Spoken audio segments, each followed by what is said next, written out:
चंद्रमा की सुंदरता देख करके माँ मैना सोचने लगी कि अब तो जरूर यही जो है वर है।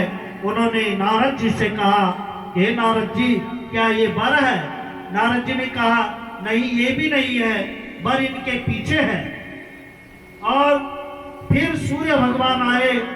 सूर्य भगवान को देख करके माँ मैना सोचने लगी कि अब तो अवश्य ही यही पर होगा।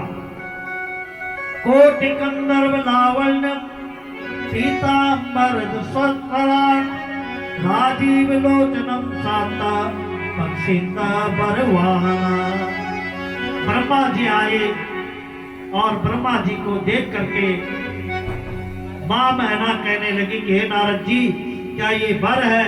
नारद जी ने नहीं कहे, इनके पीछे है। विष्णु भगवान आए और विष्णु भगवान के इतने सुंदर रूप को देखकर जो मैना ने देखा कि कामदेव की शोभा से युक्त मेघ के समान श्याम वर्ण वाले पीतांबरधारी राजीव लोचन भगवान विष्णु वहां पर पहुंच गए। और मैना भगवान विष्णु को देखकर कहने लगी, इनसे सुंदर तो कोई भी नहीं हो सकता है, निश्चित ही ये ही शिव है। नारद बोले, ये तो भगवान विष्णु है, ये शिव नहीं है। इतने में ही भगवान रुद्र की सेना पहुंच गई।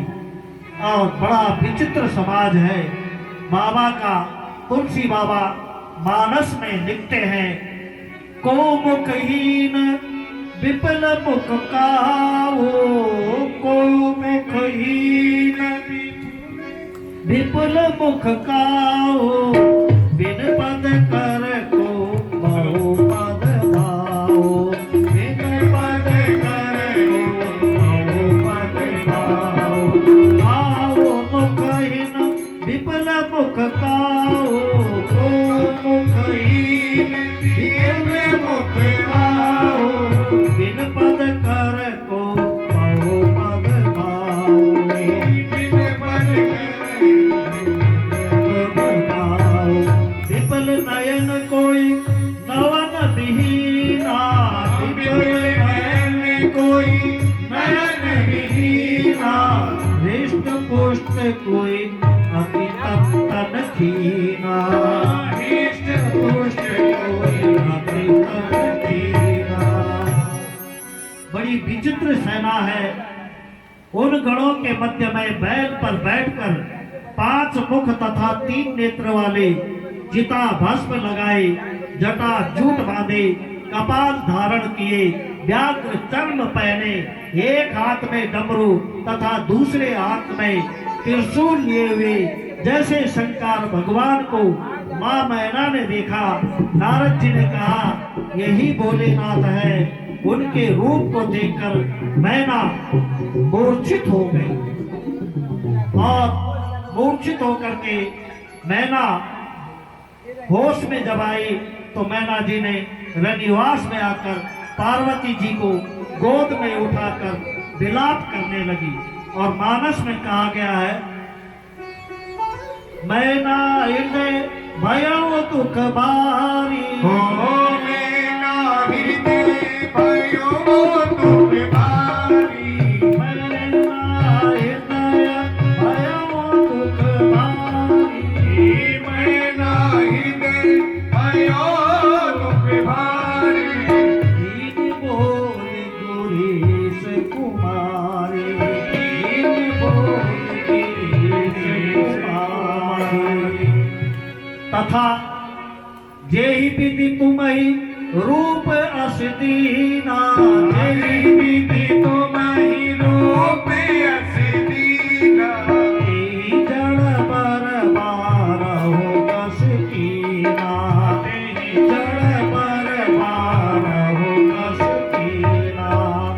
नारद कर में कहा बिगाड़ा, नारद कर में कहा बिगाड़ा, भवन मोर जिन बसत उजारा, भवन मोर जिन बसत उजारा।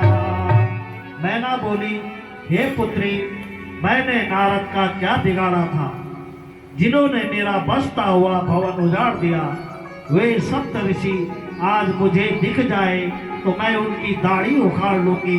हे पुत्री, तूने सोना देकर कांच ले लिया, हंस को उड़ाकर पिंजड़े में कौवा कैद कर लिया, तूने गंगा जल छोड़कर कुएं का जल ग्रहण कर लिया।